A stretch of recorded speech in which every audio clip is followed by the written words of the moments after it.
pessoal, nós estamos na segunda edição aí do nosso Time Life e nós sempre que queremos abordar, procuramos abordar os assuntos que são mais pertinentes. E nessa noite, né, não sei se vai estar de noite ou de dia aí para você, nós estamos gravando à noite aqui e está chovendo bastante e o meu convidado é um cara especial demais. Ele é especialista em gestão do tempo e produtividade, ele é servidor do TJDFT, professor, ele é mentor para concurso, advogado. Eu acho que ele só não é astronauta ainda, né? Mas eu queria apresentar para vocês o Elvino Magalhães. Ele é diácono dessa igreja, um cara, um amigo pessoal meu, e é um cara muito bacana, de um conhecimento, pode nos ajudar a entender um pouco sobre o tempo. O tempo é o quê, cara? O tempo, para mim, eu acho que é a moeda mais valiosa que a gente tem hoje, né? Certamente. Rapaz, o tempo é algo que você vai perdendo a cada dia, né? O tempo de duração, o tempo de vida, ele vai encurtando. E como administrar melhor esse tempo, né?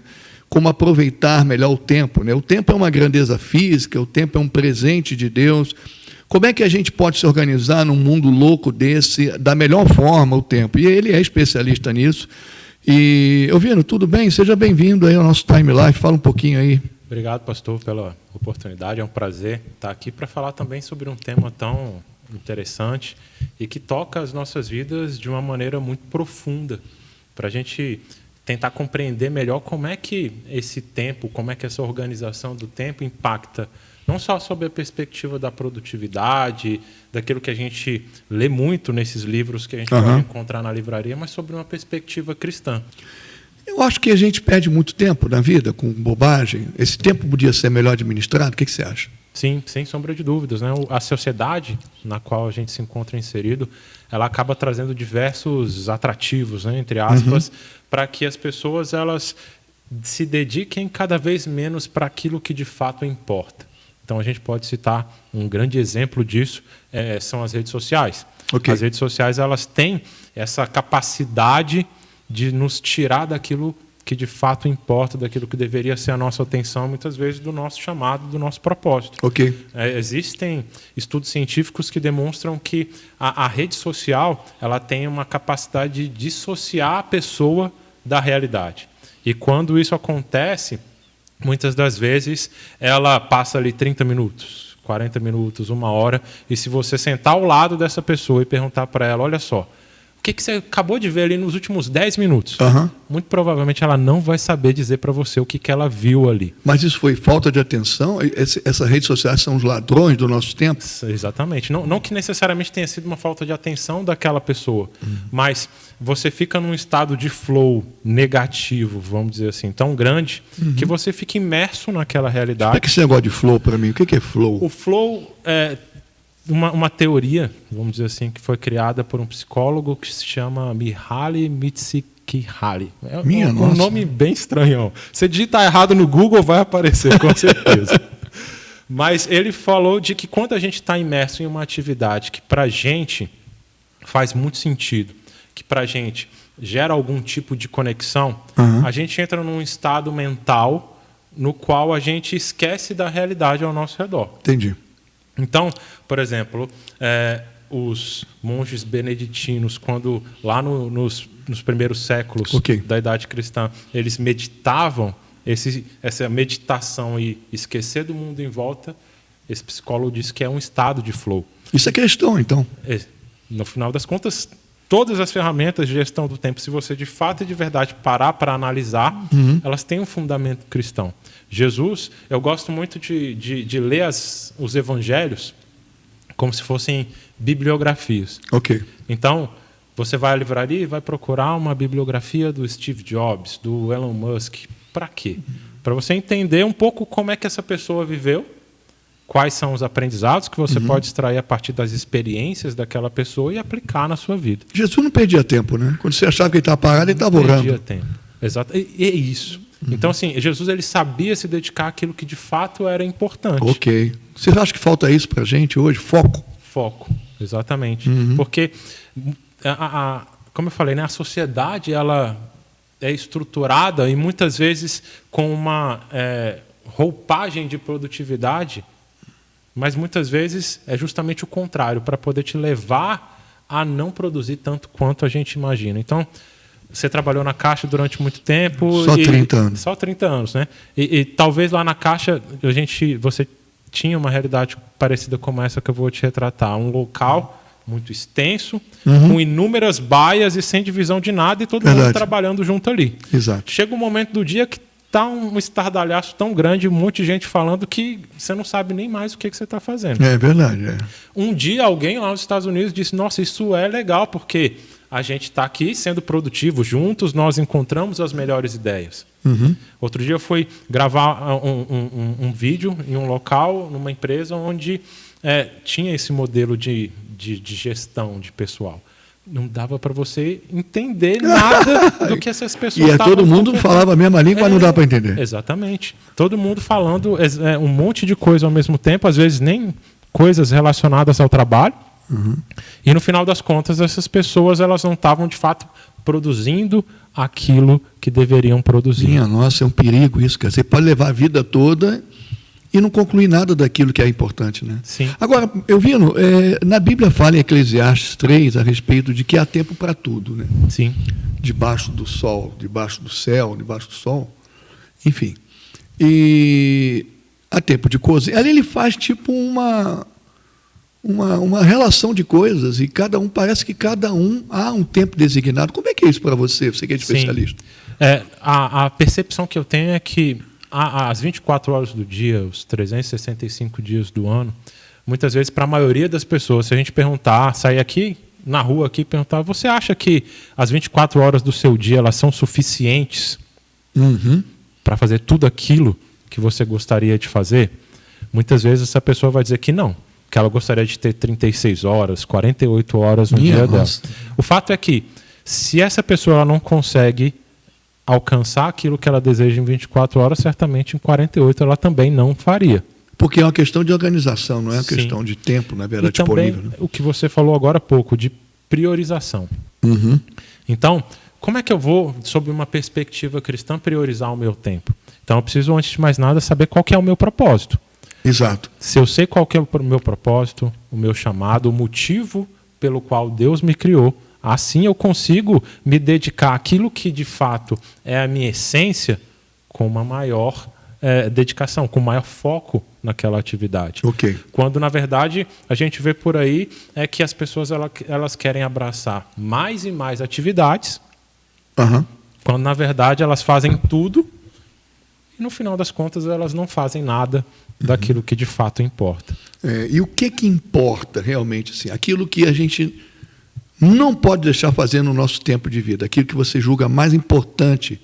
Isso, cara, você tem muitas atividades, mas, pelo amor de Deus, não deixe de fazer isso. Sim. O que vem no teu coração quando a gente fala sobre isso? Eu enxergo muito o reino, né? Então, Jesus fala, né, que ele veio para trazer o reino. Ok. Então, o reino, ele não se restringe tão somente às atividades que a gente desempenha no âmbito da igreja prédio. Certo. Mas em todo lugar que a gente está. Ok. Então, quando eu entendo qual que é o meu propósito, o meu chamado, eu entendo que eu sou reino onde eu estou, onde quer que eu esteja. Então, antes eu tinha uma visão um pouco mais restrita a respeito disso, de caramba, eu não vou talvez me posicionar de tal forma, tão veementemente cristã, porque isso pode me causar algum tipo de problema. Mas, no final das contas, eu comecei a perceber que isso me afasta do propósito. Isso me afasta daquilo que eu sou, daquilo que Deus me criou para ser. Então, uma coisa que dá certo na nossa vida, do que diz respeito à utilização do tempo que Deus nos deu, seria nós entendermos o nosso propósito, tentar nos conectar exatamente através do que Deus nos desafiou, saber por que estamos aqui. Há um propósito de estarmos aqui. Sempre. E perder tempo é uma coisa muito ruim. Sim. Você pode chegar ao final da sua vida, 70, 50, 80, 100, não sei, e descobrir que não aproveitou e não realizou aquilo que Deus pretendia que nós fizéssemos. É mais ou menos por aí? Sim, porque no final das contas, tempo é vida, né? Ao contrário do que muitos falam, apregoam por aí que tempo é dinheiro. Money, né? É, a coisa que vive por o inconsciente coletivo. Exatamente, exatamente. Então, tempo é vida. Quando a gente pensa em tempo, a gente tem que pensar que Deus nos trouxe redenção, Jesus nos trouxe redenção. Ok. A redenção ela é uma palavra, não é tipicamente utilizada na língua portuguesa, mas quando a gente olha pelo viés daquilo que era o comportamento do judeu, redenção significava... chegava um momento em que uma pessoa ela não tinha mais dinheiro para poder fazer frente aos seus compromissos, ela já tinha aberto mão dos seus bens, ela já tinha pago tudo que ela conseguia, e o que restava a ela era a sua liberdade. Okay. E ela ofertava essa liberdade para alguém. Ok. Então, um parente próximo, diante daquela situação, ele podia vir e falar, não, eu vou comprar a dívida dessa pessoa. Isso era chamado por eles de redenção. Redenção, ok. Jesus exerceu esse papel. Graças a Deus. Ele veio e nos comprou. Então, na verdade, a gente exerce, assim como dentro do contexto de alguém que comprou a dívida de uma outra pessoa e essa pessoa se tornou escrava, mas dentro de um contexto voluntário, Jesus nos comprou e nós também nos colocamos numa situação semelhante. É verdade que, inclusive, mesmo com essa liberdade, com essa redenção concedida pelo seu dono, vamos dizer assim, algumas pessoas preferiam continuar ali próximo em função de tudo que desenvolveram e aprenderam, né? No relacionamento humano, né? Acreditaram que aproveitaram o seu tempo e serviram. Também a gente pode fazer isso como uma determinada, uma alusão em relação à nossa posição de servo. Sim. Aproveitar o nosso tempo para servir a Deus deve ser muito bom. Perfeito, porque nada mais claro do que isso é enxergar o tempo como se nós fôssemos mordomos do tempo que Deus nos dá. Ok, perfeito. Porque assim sendo, o nosso tempo ele é dedicado, assim como aquele que teve a sua vida comprada e dedicava o seu tempo para servir o seu Senhor, nós também. Ok. E assim nós vamos dedicar o nosso tempo para servir aquele que nos salvou e comprou a nossa vida com o próprio sangue. A gente está na época da Páscoa e nada mais representativo do que isso. Maravilha. Essa semana é a semana, né? Semana que mudou tudo, né? Exato. Então, se tempo é vida e essa vida foi nos dada por Deus, nada mais justo do que redimir esse tempo. O que é redimir o tempo? É comprar aquilo que um dia foi perdido. Ok. Então, se a Bíblia diz que nós devemos redimir o nosso tempo porque os dias são maus, quer dizer que se eu tenho que redimir é porque eu perdi de alguma forma o controle disso. Pois é, olha só que fato interessante, eu vendo, me ocorreu agora. Poxa, às vezes 10 minutos pode dar um significado à sua existência. Sim. Pô, aquele ladrão da cruz, eram 2, mais um. Pô, foi ladrão, deve ter tido uma vida absolutamente, não sei, a gente não tem uma revelação específica sobre a vida dele, mas a gente tem esse testemunho final de naqueles 10 minutos, 20 minutos, próximo a Jesus, ele conseguiu aproveitar esse tempo e salvar a sua vida por uma decisão. Sim. E a minha preocupação é essa, a gente, com tanto tempo, não poder ter a oportunidade de utilizar esse tempo para trazer algo muito bom para a gente. E tem uma coisa melhor do que a salvação. Porque esse tempo daqui acaba, né, Elvino? Sim. Mas o Senhor, ele tem um tempo para nós que, na verdade, não é nem um tempo. Não existe essa dimensão de tempo na eternidade, né? Exatamente. Tudo, a gente sempre enxerga o tempo com essa limitação humana, né? De enxergar as horas do dia, o que eu posso fazer. Mas quando a gente vai para a perspectiva do eterno, tudo já aconteceu para ele. Verdade. E ele administra tudo isso com outro olhar, já com uma perspectiva daquilo que já foi feito por Jesus na cruz e de tudo aquilo que ele já sabe que ocorreu. E ele já fez por nós. Mistério isso aí, hein? Exatamente. Então, ele nos proporciona, ele nos dá essa oportunidade de, gerenciando bem o nosso tempo, de honrar a ele, de ter tempo para a nossa família, para o nosso trabalho, para tudo aquilo que nos diz respeito, mas de uma maneira equilibrada. Ok. Mas quando a gente fala de equilíbrio, existe uma ideia de que a vida ela é como se fosse algo muito equânime, as balanças ali, né, da justiça, tudo certinho, no mesmo nível. Ok. Mas eu faço uma afirmativa que às vezes parece ser contraditória, mas na minha perspectiva, o equilíbrio ele demanda desequilíbrio. Porque para que eu tenha um equilíbrio, por exemplo, na minha família, em dado momento do meu dia, da minha jornada, eu preciso ter um desequilíbrio no qual eu não estou focado ali na minha família, mas eu estou focado no meu trabalho. Para permitir que essa família exista numa condição digna. Ok, você conseguiu organizar isso. Exatamente. Então, eu queria exatamente perguntar isso. Como é que é necessário se organizar? Por que nós devemos organizar? E quem não consegue se organizar? sim. Qual seria a melhor maneira de tentar organizar isso? Sim. O tempo que a gente tem. Eu acho que muito disso passa pela perspectiva do por que nós devemos nos organizar. Às vezes as pessoas pensam que elas precisam se organizar para que elas tenham paz na sua vida. Só que a palavra diz, Filipenses fala que Deus nos traz paz. A paz que excede todo o entendimento. Ok. Então é porque eu já tenho paz que eu vou me organizar, eu vou me preparar para glorificar a Deus a partir do tempo que eu disponho e em todas as atividades que eu me proponho a executar. Eu encontro, às vezes, alguns relatos, na grande maioria das vezes, as pessoas que estão numa cama, desenganadas. Tem um monte de gente agora, assim, Sim. que está numa cama com uma doença grave e o médico falou, cara, não tem mais, no máximo 2 meses, 3 meses. Geralmente, quando a gente conversa com essas pessoas, invariavelmente elas dizem, poxa, se eu tivesse mais tempo, eu teria feito isso. Faria diferente, né? Faria diferente. Se eu pudesse ter um pouco mais de tempo, se eu pudesse voltar no tempo, Isso. eu seria um pai melhor.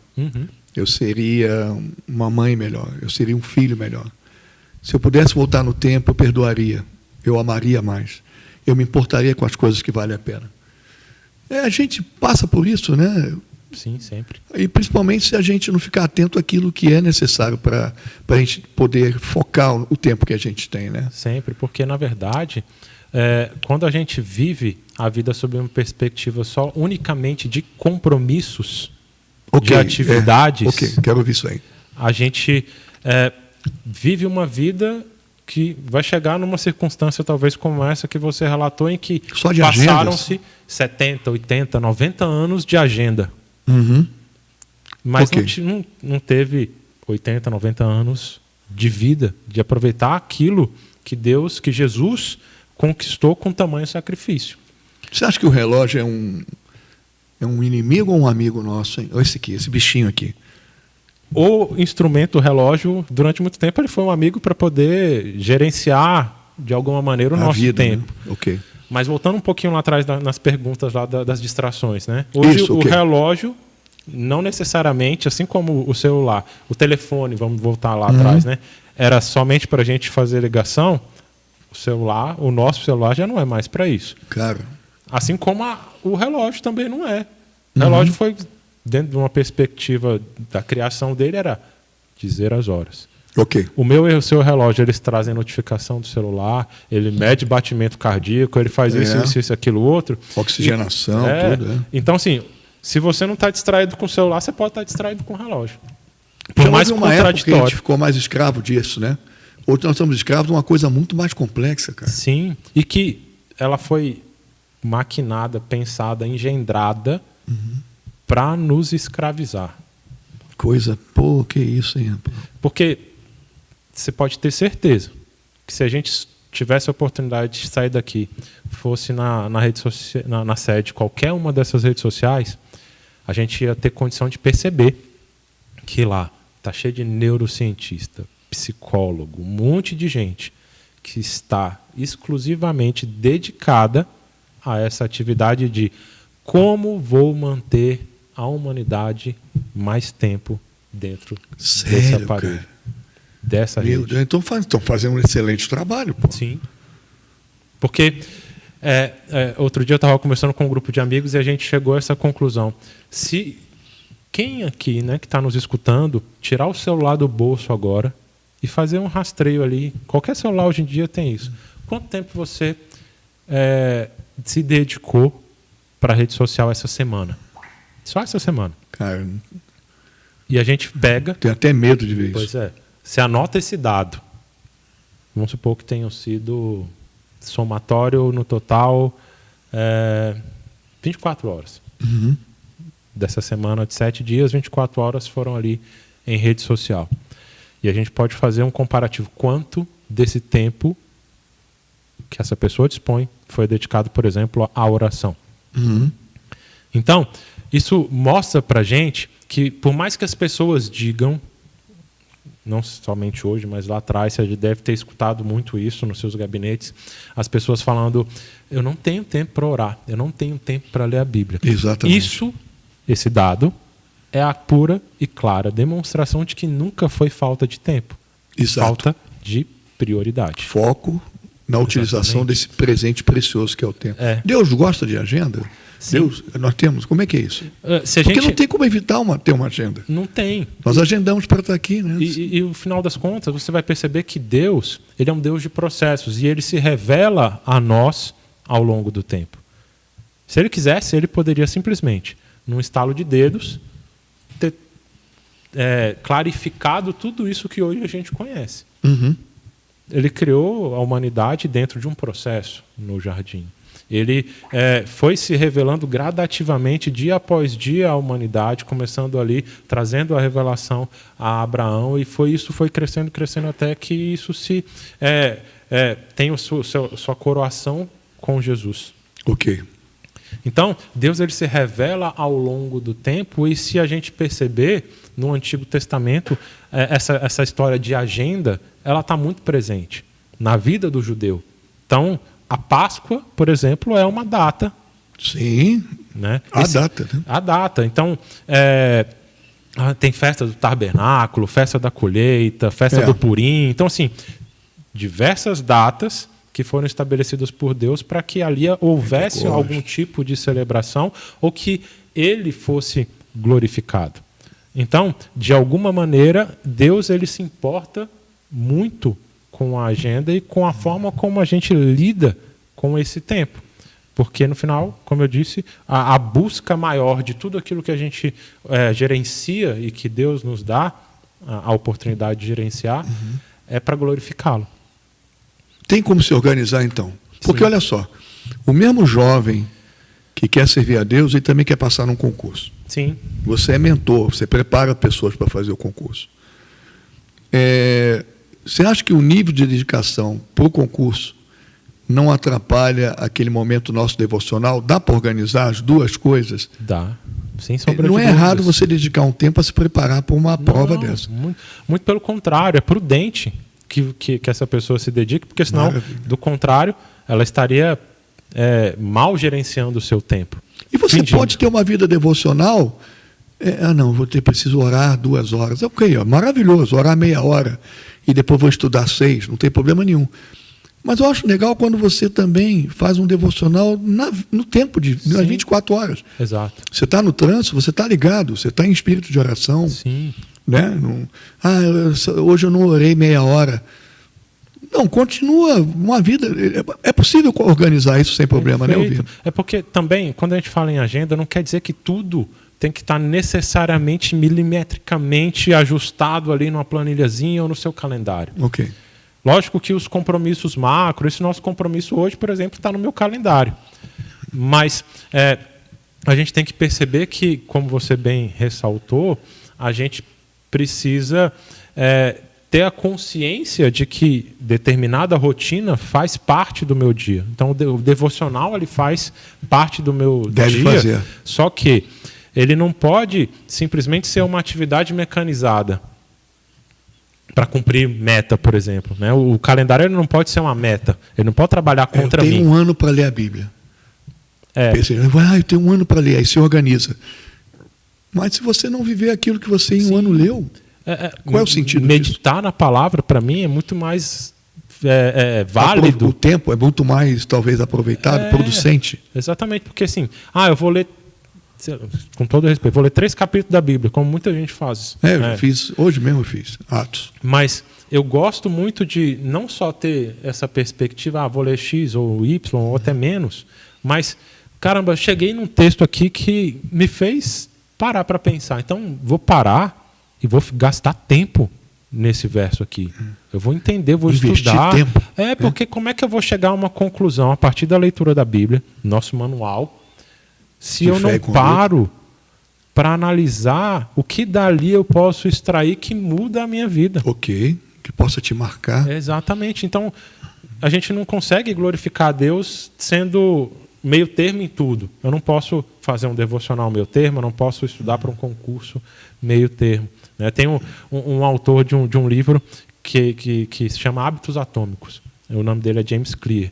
Ele fala no livro dele que a excelência nada mais é do que a soma de pequenos comportamentos de que, quando somados, produzem um grande resultado.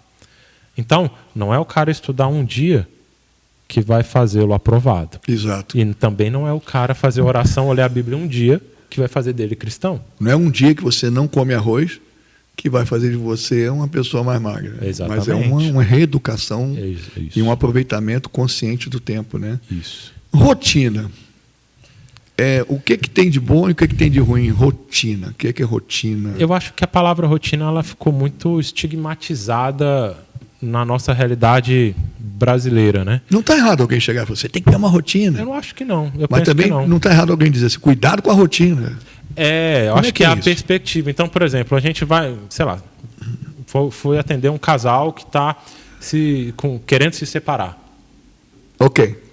Então, muitas vezes a pessoa fala, não, mas o problema é a rotina. Quando não é a rotina, na verdade. O que é? É o quê? O comportamento, os pequenos comportamentos que ele nutriu ao longo de toda uma vida, de toda uma história, que fizeram com que o casamento chegasse... Essa fatura chegou. Exatamente.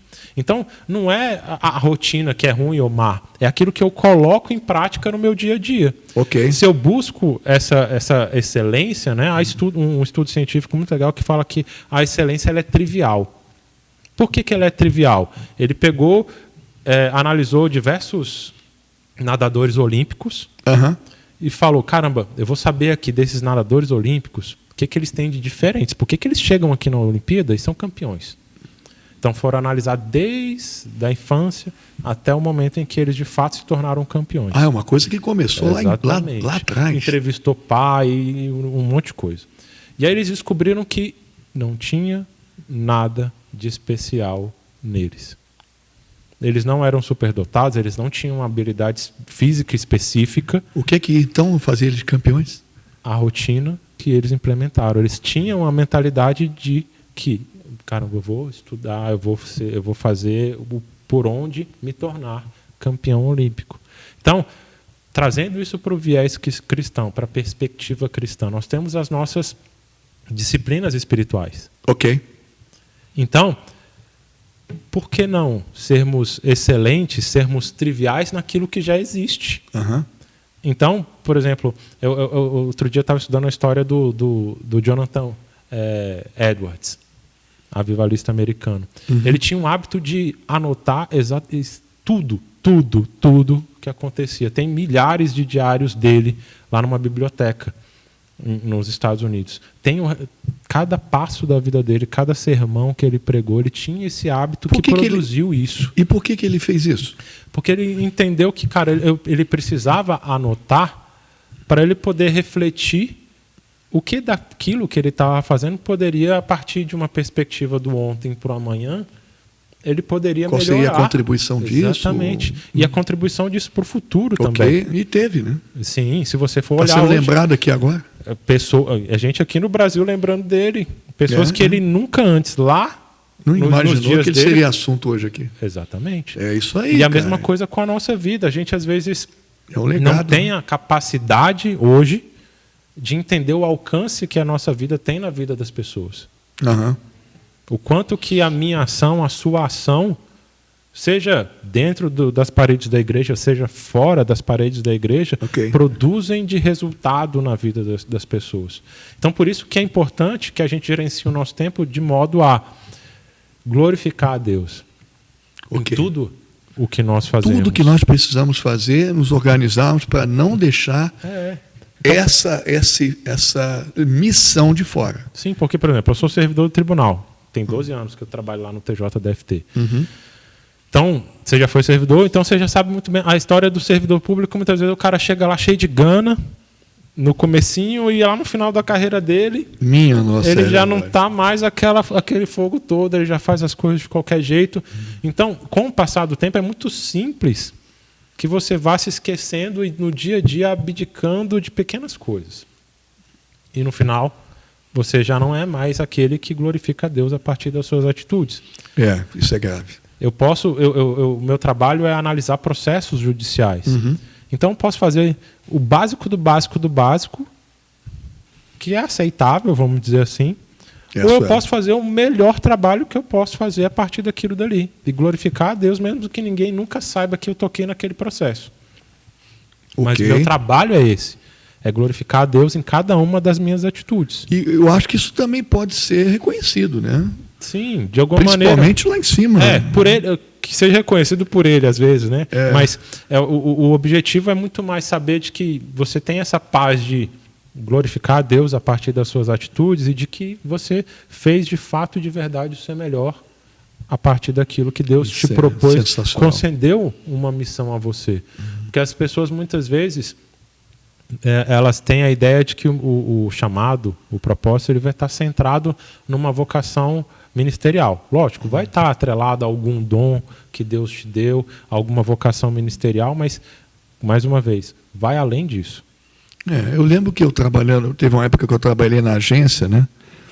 Nas várias fases que eu tive lá no meu trabalho na Caixa, e eu lembro de pelo menos uns 2 anos eu atender muita gente que chegava, clientes, só que eu não lembro de todo mundo que eu atendi, ou que eu ajudei, ou que eu fiz alguma coisa. Mas às vezes a gente encontra alguém, oi, tudo bem? Eu falei, tudo bem, você era da Caixa? Sim, era. Pô, cara, você me ajudou uma vez, foi muito bom, obrigado. Eu não lembro. Sim. Mas eu sei que é isso que você falou. Eu acho que eu fiz um trabalho legal no tempo que o Senhor me deu. Eu acho que eu glorifiquei o nome dele através do meu serviço, ou como funcionário público, ou como pai, ou como pastor, que o vale. Eu acho que o importante é você aproveitar o tempo. E quando você faz isso para glorificar a Deus, os resultados eles tocam outras pessoas, né? Exatamente. Isso aconteceu muito. Agora, eu tenho uma dificuldade, Vino, me ajuda a entender isso aqui. Muita gente acha que a demanda é tão grande, com um tempo tão pequeno, que não se permite descansar. O descanso é algo que é aceitável nessa loucura. Há tempo para descansar? É necessário ter um tempo para isso? Ou não podemos ter tempo para isso? Eu acho que não é fundamental o descanso. Você já deve ter ouvido isso falar, né, quando a gente toca a respeito da temática de estudos, né? Estude enquanto eles dormem. Você deve ter escutado isso em algum momento do seu pai. Eu escutei do meu. Já ouvi. Vezes, já ouvi. Né? Então, assim, é a maior mentira do mundo. Tanto na perspectiva bíblica, como na perspectiva cognitiva. Se você não está dormindo, seu cérebro está fritando, você não está retendo nada. Aproveitamento nenhum. Exatamente. E sob a perspectiva cristã, eu acredito que Deus ele não seria aleatório a tal ponto de estabelecer um dia para descanso.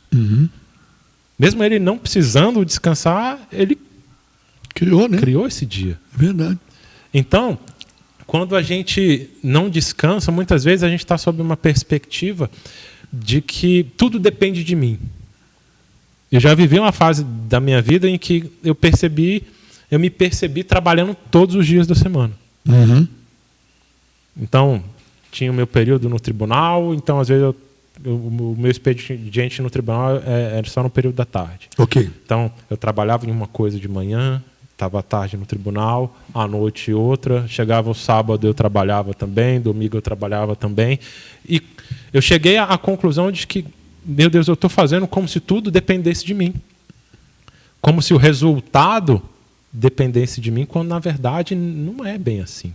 Como é que seria? Onde é que eu acredito que a gente precisa entender que, apesar de nós termos planos de que a gente não só pode, como deve apresentar esses planos, mas a concretização vem a partir daquilo que Deus deseja para as nossas vidas. Daquilo que Ele quer realizar por meio das nossas vidas. E o descanso, ele se revela como algo que muitas vezes, por mais contraditório que pareça, ele vai produzir um resultado maior do que se tão somente nós estivéssemos trabalhando dias a fio sem parar. Acho que a gente não aguenta, né? Nós temos um limite, né? Não só fisicamente, mas se a gente observa, por exemplo, eu vi uma notícia né, um estudo falando do almanaque da imigração americana. Quando os americanos eles estavam saindo, agora eu não me lembro de onde, mas indo para a Flórida. Andando, né, pelo continente americano. Uhum. E esse almanaque falava que aqueles que paravam para descansar um dia na semana, eles chegavam primeiro do que aqueles que simplesmente saíram desesperados e foram todos os dias. Então, tem também nos Estados Unidos uma rede de lanchonetes, de fast food, que chama Chick-fil-A. Okay. Ela vende frango e tal. É um sanduíche de frango sensacional. Pois não tem no Brasil. Não tem. E é interessante porque o dono, ele é cristão. John, conheço. E aí ele estabeleceu que aos domingos a lanchonete fecha. Exatamente. Isso. Logo no domingo. Pois é. A gente está aqui na igreja, a gente sai daqui do culto domingo de manhã, ou seja, domingo à noite, a gente quer sair para daqui para comer em algum lugar. Claro. Então imagina que lá nos Estados Unidos não deve ser diferente. Domingo é um dos dias de maior movimento no restaurante. E sob a perspectiva empresarial, não faz sentido, nenhum sentido você fechar no pé. No dia em que possivelmente As fosse o maior todas. movimento. Exatamente. E ele fecha. E é uma das redes de fast food mais prósperas dos Estados Unidos. Exato. Inclusive, eles sustentam um trabalho aqui muito bom, do qual eu faço parte, que é o Life Shape, que é com atendimento de pastores, treinamento de líderes. O John é um cara muito legal. E, inclusive, eu acho que eles se posicionaram uma vez contra uma determinada ideologia. Sim. E esse grupo ideológico, ele simplesmente resolveu fazer um boicote. E o tiro saiu pela culatra.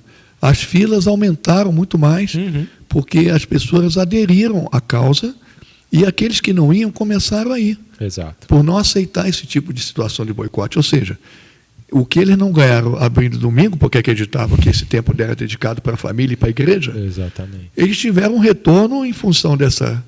É Deus, né, cara? É Deus honrando, agindo, né, de formas, porque quando eu acredito, né, quando a gente age dessa forma, a gente se coloca numa posição de dependência de Deus. Ok. Então fala, Deus, lógico, existe a nossa parte, aquilo que nós devemos fazer e colocar em prática, o trabalho faz parte disso. Mas há um limite para isso, para que a gente mantenha, inclusive, a nossa saúde, como você bem pontuou. Então, se, por exemplo, a pessoa não dorme, em curto espaço de tempo, ela vai fritar e ela vai chegar numa patologia, talvez. Num burnout, o que vale, né? Então, uma estafa, né? Quer ver uma situação de maior dependência do que dormir? Não existe. Não tem. Porque você está confiando de que existe alguém que naquele momento cuida de você, apesar de você estar no seu momento mais vulnerável. Inclusive assim, você falou do descanso físico. Sensacional. Aquele exemplo foi fantástico, hein? Dos caras que descansavam um dia da semana conseguiram ter um resultado melhor do que aqueles que simplesmente meteram a cara e tentaram. Foi. Sensacional. Agora, essa questão do descanso físico, entendi. Agora, é possível você atender as demandas da vida, mas descansar em Deus? Sim. Porque é diferente do descanso físico. Mas podemos entender que isso também é de uma dimensão de tempo, assim. Quando eu descanso em Deus, isso transcende a questão do tempo como grandeza física. É uma questão de coração, mas remete a um conceito de tempo. É um descanso que é reservar um tempo para parar. Nesse caso, é você reservar um tempo para descansar nele, no que ele tem para você. Isso. Ok, isso também é aproveitar o tempo, sim, né? Contemplar a grandeza de Deus, a beleza de Deus, a beleza da criação de Deus também faz parte. Porque estando nele, a gente renova a nossa força. Como é que é essa questão de remir o tempo? O que é remir o tempo? Você tem um conceito sobre isso? Sim, remir o tempo, o que é isso? Remir o tempo é comprar de volta, né? A palavra grega que traz, que faz essa referência é comprar de volta. que tem que tem uma referência, uma proximidade muito com o original do Redenção, que nós falamos agora há pouco. Sim. Então tem uma proximidade muito grande de um com o outro. Então quando a gente fala de remir o tempo porque os dias são maus, é porque Deus deseja que a gente aproveite melhor os nossos dias. Salmo 90, 10 fala que a gente tem que, clamando a Deus para que Ele nos ensine a contar os nossos dias. E dia tem tudo a ver com tempo. Sim. Né? Porque os dias, ou seja, o tempo que Ele nos deu, a tendência é que eles sufoquem a nosso propósito, que eles nos tirem do foco. Sim. Os dias são... as pessoas tomaram um outro viés de ambição absolutamente destoante daquilo que é o propósito de Deus, né? Então, os dias, de fato, são maus. E os dias está relacionado a esse conceito, né? Sim. A gente vive de dia, cabe a cada dia o seu mal, né? Olha só. Exatamente. Mas então, assim, remir o tempo seria você, considerando que os dias são maus, tratar o tempo que você tem para se contrapor a esse movimento, a esse sistema. Sim, porque, na verdade, como a gente falou, o tempo é vida, né? A vida que Deus, Jesus, comprou na cruz para mim, para você, para todo mundo que está nos escutando. Então, quando a gente fala de remir o nosso tempo, se já eram maus na época de Paulo, Minha nossa. quanto mais hoje. A tendência é que piore cada vez mais. Sob essa perspectiva cristã, a gente sabe que a tendência não é melhorar. Pelo menos em relação a essa vivência da humanidade e do mundo. Mas é justamente o que você falou. Quando a gente busca remir o nosso tempo, é fazer com que o nosso tempo ele traga os melhores resultados a partir daquilo que Deus nos chamou a fazer. Então, é importante que as pessoas busquem entender qual que é esse chamado, qual que é esse propósito. Porque muitas vezes, se a gente perguntar na igreja, muitos não vão saber afirmar com certeza qual é o seu propósito, qual é o seu chamado, Exatamente. Qual é o seu dom. Ainda não está muito claro isso para muita gente, né? Então, a gente pode perguntar do adolescente ao idoso. A gente vai encontrar em todas essas camadas etárias pessoas que não sabem o seu chamado. Você falou uma coisa interessante, Elvino, porque isso leva a um determinado grau de angústia das pessoas. Eu encontro muita gente dizendo assim, puxa vida, o tempo está passando e eu não consegui o que eu queria. Eu não casei, ou eu não consegui o emprego que eu queria. O tempo está passando e eu não realizei determinados sonhos. E isso gera uma angústia. Como é que a gente lida com essa angústia?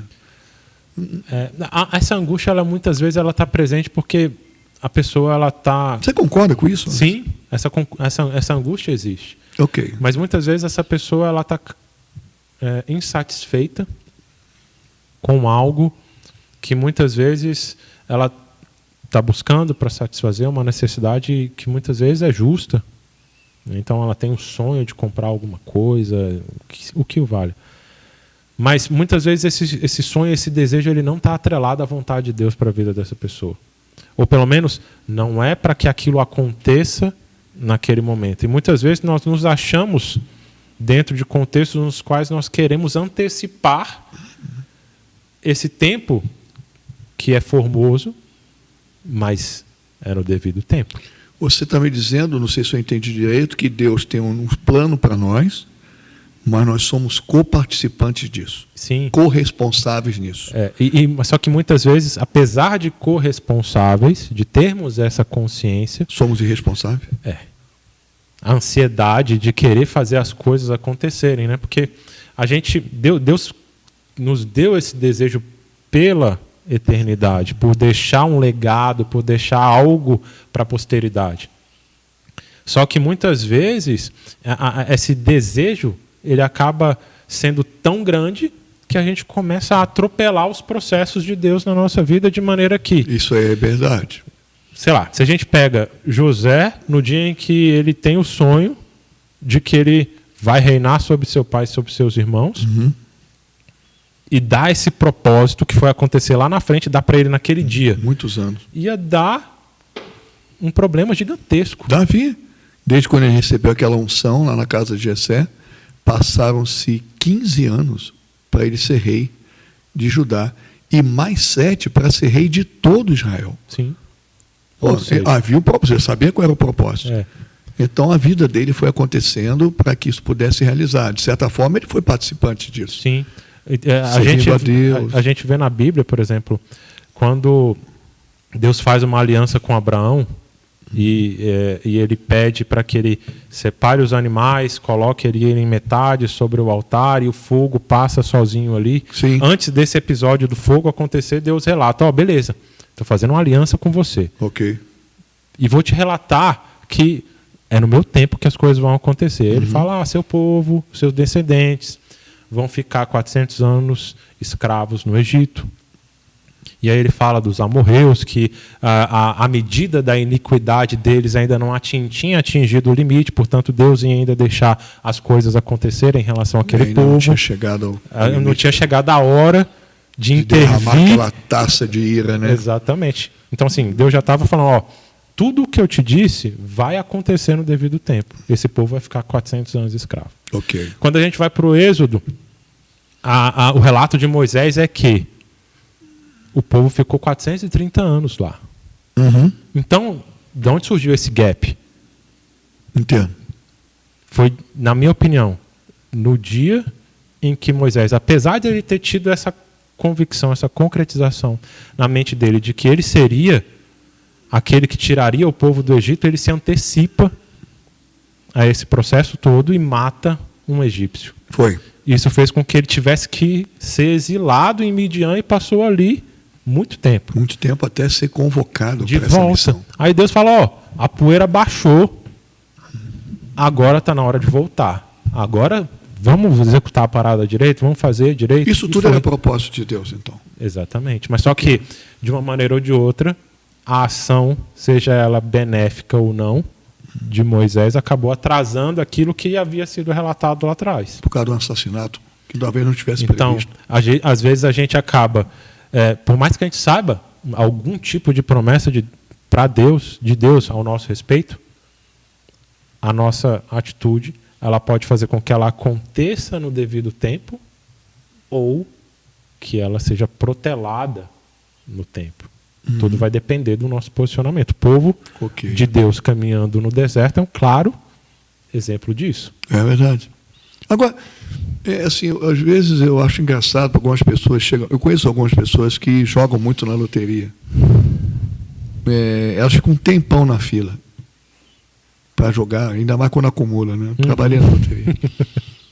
Elas perdem um tempo imenso ali, às vezes, toda semana. Porque se você somar esse tempo que as pessoas gastam, não apenas dentro de um período de um ano, mas tem gente que joga há 20, 25, 30 anos. Sim. Com aquele sonho no coração, achando que só vai se realizar quando ganhar na Mega. Eu vou realizar meus sonhos. Cara, colocar fé nisso, você não acha que isso é uma distorção? Você não acha que isso passa também por um tratamento no coração das pessoas? Sempre.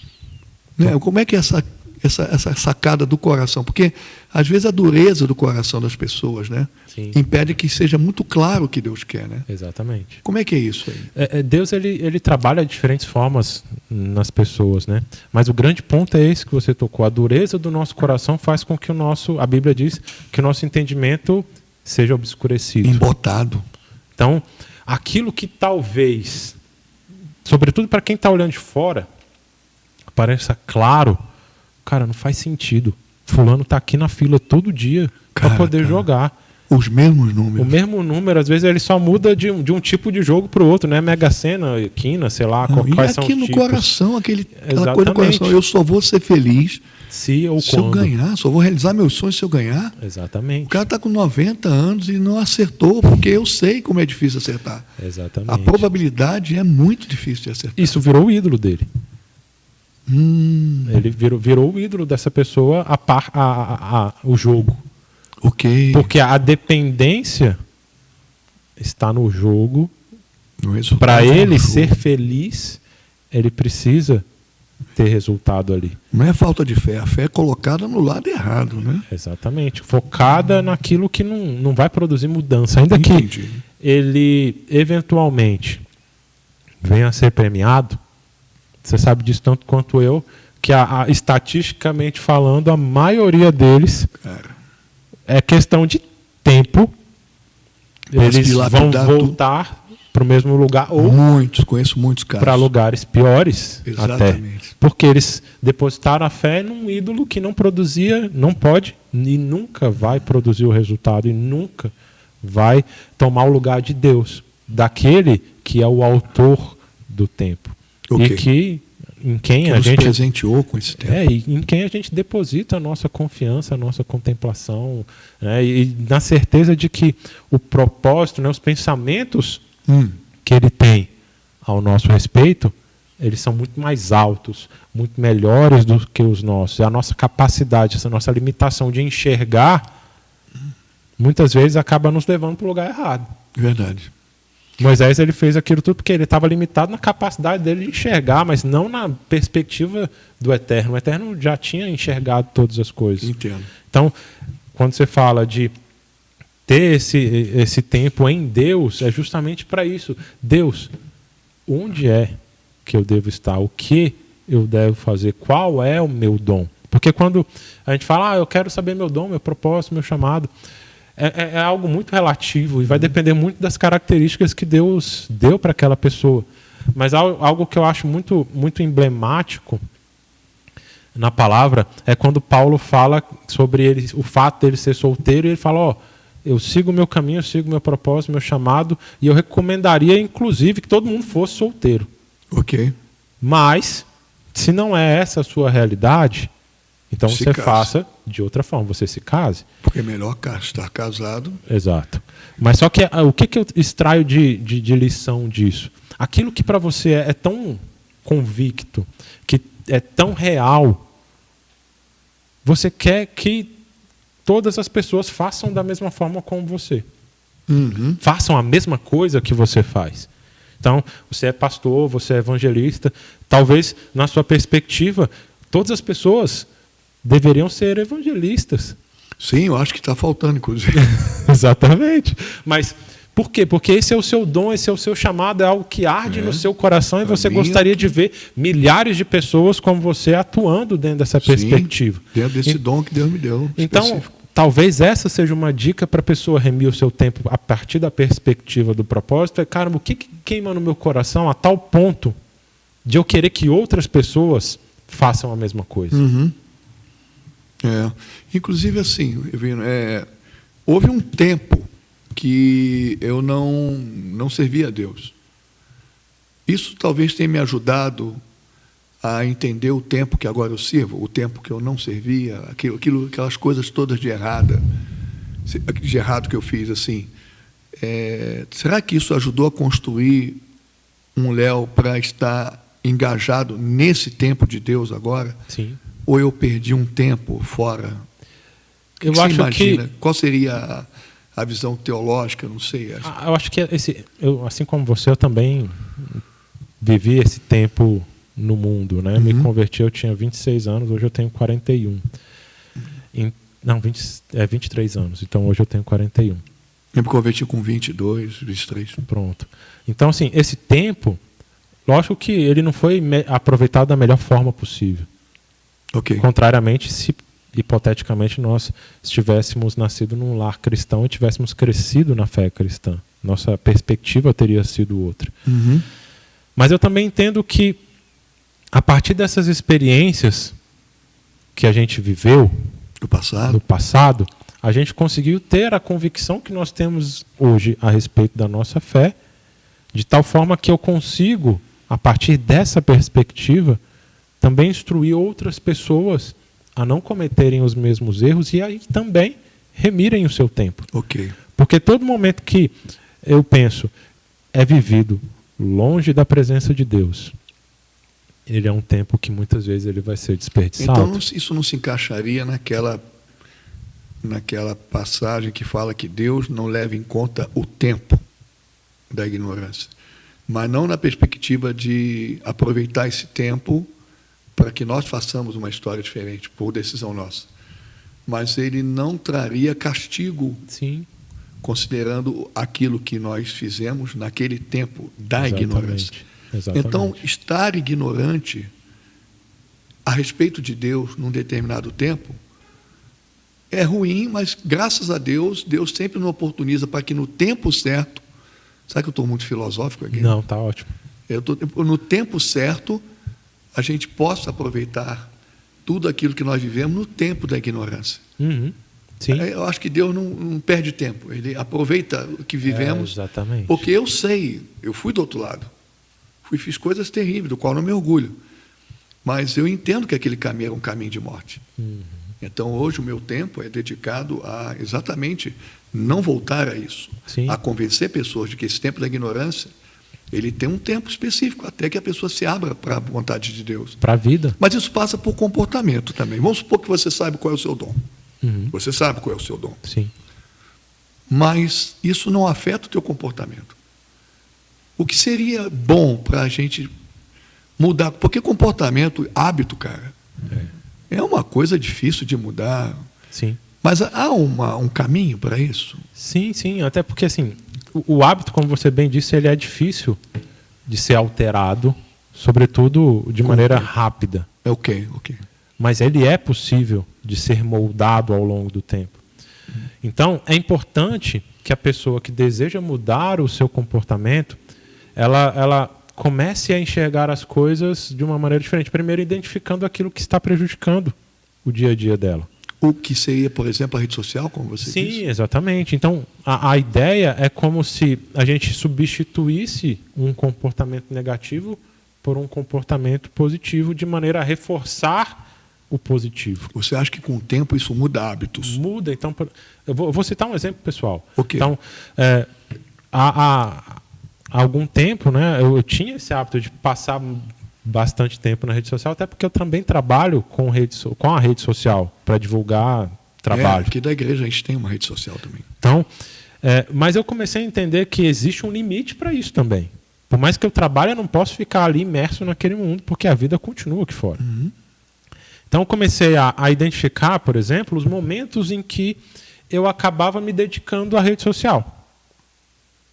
Então, beleza. Então, agora está reservado exclusivamente para isso daqui. Mas, às vezes, você está, por exemplo... hoje, por exemplo, eu fui levar meu filho ao dentista de manhã. Emanuel. E não levei um livro, que eu tenho o hábito de levar um livro para poder ler. Fiquei o tempo todinho mexendo nesse treco aqui. Minha nossa. Então, assim, foram horas do dia perdidas. Não houve uma coisa producente. Assim. Então, assim, o que seria interessante? Identificar o hábito que é prejudicial, rede social, por exemplo. E tentar substituir por algo. Qualquer pessoa pode identificar? Pode, porque, na verdade, você começa a... eu gosto muito de falar para as pessoas para poder ter um hábito de triar os seus hábitos ao longo do dia. O que você faz ao longo do seu dia? Eu, pessoalmente? Então, por exemplo, assim, eu acordo... Isso é uma pergunta retórica, né? Na verdade, assim, uma pergunta que deve estar sempre... na cabeça da pessoa. Na cabeça, antes quando acorda. Porque, por exemplo, se passam... Hoje é quinta-feira, né? Uhum. Que a gente está gravando. Imagina que você olha para trás e você não lembra o que você almoçou ontem. Muito provavelmente. Quanto mais o que você fez na segunda-feira. O que você ouviu na pregação do domingo. Exatamente. Então, se você não tem esse hábito de registro, aí a gente volta lá para o Jonathan Edwards, se você não tem esse hábito de registro, como é que você vai saber o que você precisa melhorar?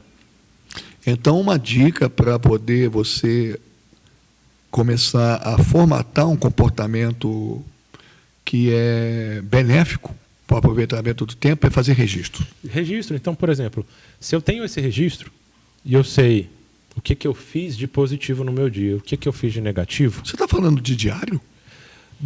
Como se fosse um diário, né? Os americanos chamam isso de journaling, né? De você ter o hábito de anotar os seus comportamentos ao longo do dia. Isso era muito comum antigamente, né, cara? Sim. Voltando para o Jonathan, né? Ele tinha esse hábito de registrar tudo porque ele tinha essa capacidade, ele queria ter a possibilidade de voltar e fazer esse tipo de análise. Uhum. Então, quando a gente fala de ferramentas de produtividade hoje, a gente tem essa capacidade de, por exemplo, anotar isso tudo e, ao final do meu dia, fazer um review lá do meu dia, olhar para tudo o que aconteceu. Beleza, o que foi de positivo? O que foi de negativo nesse dia? Porque muitas vezes eu só vivo um dia após o outro, reproduzindo os mesmos comportamentos. Os mesmos comportamentos. Eles já estão ali no automático. Então, se eu anoto, falo, não, beleza, o comportamento negativo é X, é a rede social. Beleza, o que eu vou fazer então? Onde que eu uso a rede social? Qual que é o gatilho que me leva a usar a rede social? Ok. Então, por exemplo, a pessoa vai ao banheiro, ela leva o celular. A pessoa vai para não sei onde, ela leva o celular. Então, hoje eu vi uma mulher no trânsito dirigindo e respondendo. Cara, que então, perigo. Vício. Então, você começa a pegar esses gatilhos, beleza, então o que eu vou colocar no lugar disso daqui? Quais são os nossos inimigos? Assim, eu quero remir o tempo. Quem que eu tenho que combater? Em nível de comportamento, de postura? Inicialmente, eu diria que hoje, o que eu mais recebo de pergunta, até na rede social, é muito a questão da procrastinação.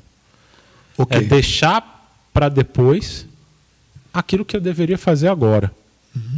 Né? Há pessoas que falam que existe procrastinação positiva, a gente não... Eu já vi uma frase ao contrário. Não faça hoje aquilo que você pode deixar para outro dia. É tipo isso. Então, assim, a gente entendendo que a gente não é onipresente, aliás, não é onipresente, nós somos unipresentes, nós só podemos estar em um lugar possível, aqui. E a gente só poderia estar aqui, nesse momento agora. Okay. E entender que o nosso tempo ele deve ser dedicado para aquela atividade.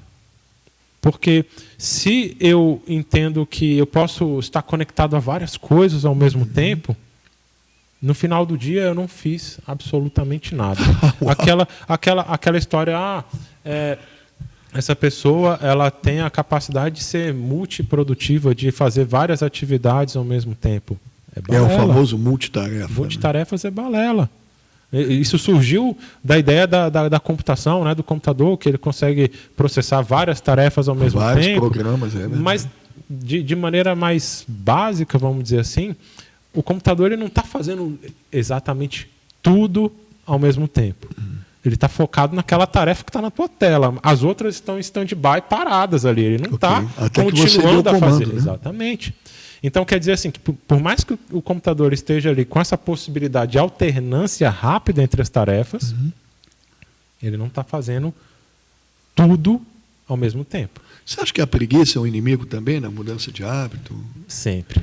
E sobretudo, assim, de um tempo para cá, a gente nota isso muito mais presente na vida das pessoas. A preguiça ela tem esse contexto de, cara, eu não estou afim de fazer nada, eu quero só ficar quieto. Beleza, a gente precisa diferenciar a preguiça de descanso. Ok. Uma coisa é descanso. A outra é preguiça. Até porque para descansar você tem que produzir. E outra é a preguiça. Que você não produziu nada e está descansando de nada. Exatamente. Okay. Então, a preguiça muitas vezes ela acaba fazendo com que a pessoa ela deixe de buscar um contexto em que vai proporcionar melhores oportunidades a ela. Eu encontro recomendações para descanso na Bíblia. E encontro recomendações para evitar a preguiça na Bíblia também. Justo. Porque a preguiça, Provérbios fala bastante disso. De que a preguiça, sobretudo quando ele faz a comparação com os animais, com a formiga, que ela está ali trabalhando para poder... Tem um provérbio que diz, como fumaça para os olhos e vinagre para os dentes, assim é o preguiçoso para aqueles que o mandam. Vai lá, ele não vai. Pô, tem uma coisa que irrita mais do que fumaça no olho e vinagre no dente? Não é? É Provérbios. Exatamente. O que é isso, bicho? Então, as pessoas elas deixaram... E isso tem total fundamento na Bíblia, como você falou. Elas deixaram de ser produtivas para Deus para viver o ócio. E o contrário, Vino? O cara que é perfeccionista. Tem uma dose, um limite nisso aí? Ou isso chega a ser uma doença também? Sim, eu entendo que existe uma linha que separa isso tudo daquilo que é excelente e daquilo que a pessoa busca ser perfeita. Sob a nossa perspectiva, não existe perfeccionismo. Sob a perspectiva humana, nós somos falhos. Super.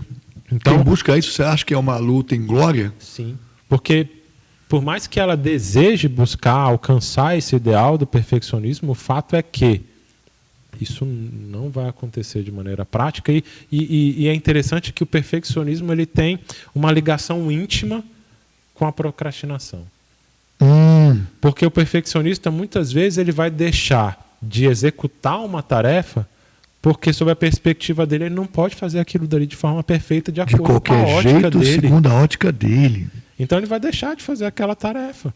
O que é péssimo, né? Porque, às vezes, é uma coisa que precisa ser feita, mas ele entende que, se ele fizer daquele jeito, não vai atender à sua própria demanda perfeccionista. Exatamente. Vai sofrer, né? Então, ele vai se tornar uma pessoa limitada.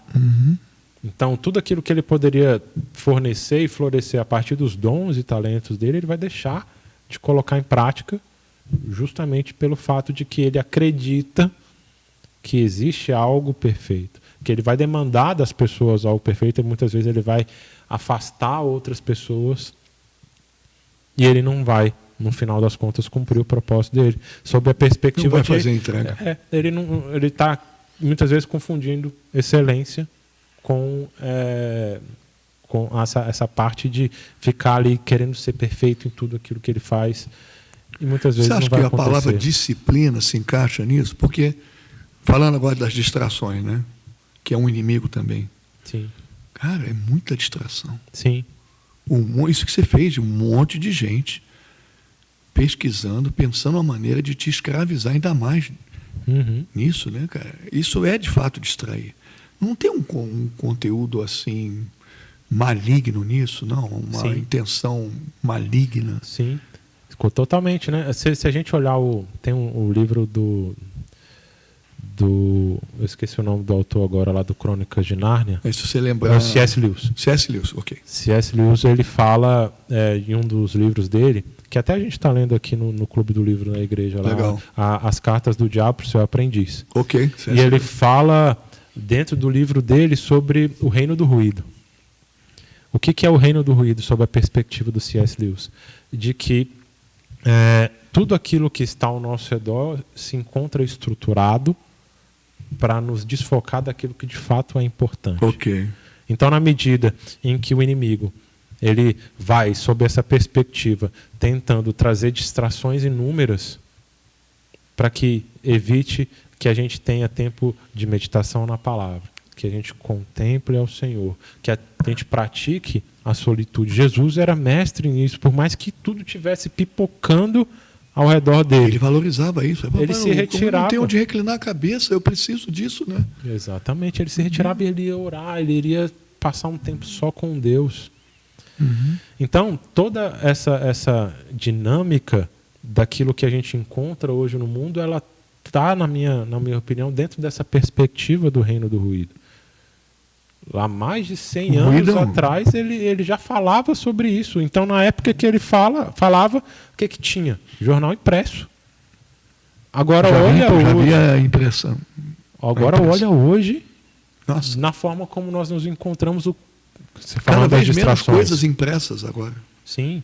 E o volume de informações que a gente tem acesso é absurdo. É absurdo. A gente tem hoje inteligência artificial, a gente tem rede social, notícia todo qualquer momento, e tudo isso acaba sendo estruturado para poder chamar a sua atenção, te deixar com medo, te deixar preso, te deixar fazer tudo, menos se voltar para Deus, menos cumprir o seu propósito, menos remir o seu tempo. Dá um recado para essa galera que está nos ouvindo aí, nós estamos chegando no final. E em relação a planejar esse tempo, queria que você olhasse para cá, dar o recado da verdade no finalzinho aí, e para quem estiver nos ouvindo, alguma coisa que realmente seja bem... Tudo foi muito significativo, mas assim, para coroar realmente no que diz respeito a planejamento e para a glória de Deus, que é o nosso foco de vida, né? O que você poderia deixar de recado para essa galera que está nos vendo aqui? Sim. Eu penso que muito daquilo que nós falamos vai alcançar a sua vida de alguma forma, mas a gente não tem como imaginar a gestão do tempo para a glória de Deus, a mordomia do tempo, sem falar em oração, sem falar nessa prática básica que, como a gente falou aqui agora há pouco, por mais que as coisas estivessem complexas, Jesus ele sempre se retirava para orar. Então, basicamente, ore buscando o discernimento em Deus daquilo que deve ser executado ao longo da sua semana, aquilo que deve ser prioridade, aquilo que deve ser feito ou não. Adquira esse hábito, essa disciplina de orar a Deus. Francis Schaeffer ele falava num livro dele de que ele trazia um exemplo falando que se eventualmente nós tirássemos, por exemplo, todas as afirmações a respeito de oração da Bíblia e no dia seguinte não tivesse mais nada disso na sua Bíblia, o que disso produziria impacto na sua vida? Ou seja, você continuaria a orar ou se isso ia sumir da sua realidade de vida? Verdade. Então, dentro desse contexto, ore buscando a Deus discernimento. Faça um orçamento do seu tempo. Eu sei que você está aí na sua casa, muito provavelmente você tem um orçamento financeiro sobre o quanto você pode gastar ou não. Faça, então, um orçamento de tempo. Quanto da sua vida, tirando o tempo que você dorme, você tem de disposição para poder fazer qualquer das suas atividades. Um trabalho focado, responder uma mensagem, buscar a Deus. Faça esse orçamento de tempo e tente se aplicar a essa realidade. E tente viver longe das urgências. As urgências, elas existem porque um dia elas foram prioridades, mas prioridades não tratadas. E nessa medida, como você negligenciou, talvez procrastinou, ela se tornou urgente. E quando vira urgência, você tem que fazer de qualquer forma. Então, trabalhe naquilo que é prioritário. Trabalhe naquilo que de fato você deve dedicar o seu tempo a partir daquilo que você desenhou aí na sua agenda. E assim você vai conseguir remir o seu tempo e fazer com que você alcance o maior objetivo disso, que é a mordomia do seu tempo, para a glória de Deus. Maravilha. Galera, nós estamos encerrando. Esse foi o Elvino, meu amigo Elvino Magalhães, especialista em gestão do tempo, produtividade. Espero que tenha tido um tempo bom, né, Elvino? Certeza. A jovem, então, somos escravos do tempo. A gente tem uma horinha só. Para ver como é que o tempo é importante. Mas foi dado um recado para você. Obrigado aí por estar participando, dando essa audiência para a gente. Espero que tenha sido bom. Elvino, obrigado. Deus te abençoe muito e até a próxima, hein? Valeu, galera. Estamos enterrando o nosso Time Life, essa segunda edição, e até a próxima. Fica com Deus. Deus te abençoe. Tchau, tchau.